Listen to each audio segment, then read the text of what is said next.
And this should have been done by Biden years ago. This should have never been allowed to happen. I know he's a friend of yours. But couldn't Putin just withdraw his... He's a friend of CNN. That's why nobody watches CNN anymore, because they have no credibility. Okay, who else? Yes, please. It's President Biden's fault, not President Putin. I mean, he's the one... I think Biden is incompetent. And I think when he said that they could join NATO, I thought that was a very stupid thing to say. I thought when he said, well, it depends if it's a minor incursion. In other words, it's okay if Russia does a minor incursion. I thought that was a very foolish thing to say. The other thing that got it started was how badly Milley and these stupid people, the bad generals, how badly they did with Afghanistan. I was going to pull out, but we were pulling out with dignity and strength, and we were going to take our equipment with us and everything else.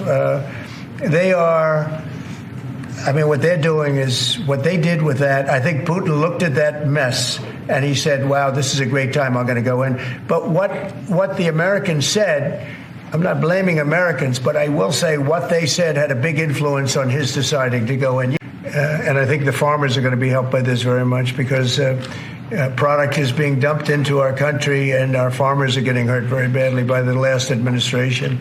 The last administration hated our farmers, like at a level that I've never seen before. I think our farmers are going to be helped. Jobs are going to be helped, but our farmers are going to be helped. Our manufacturers are going to be helped.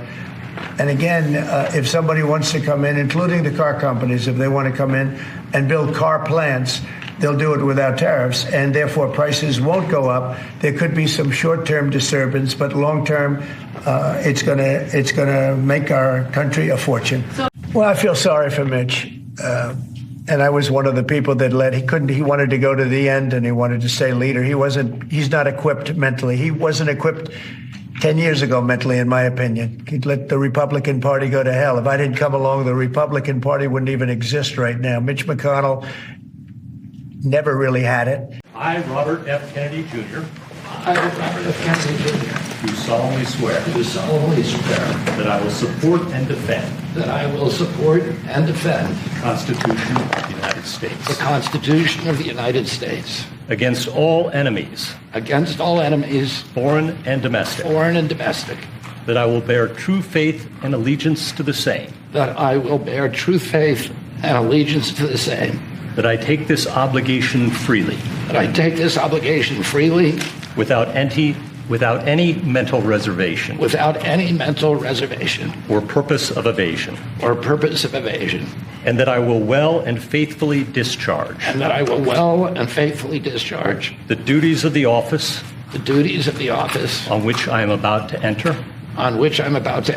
So help me God. Congratulations, Mr. Secretary.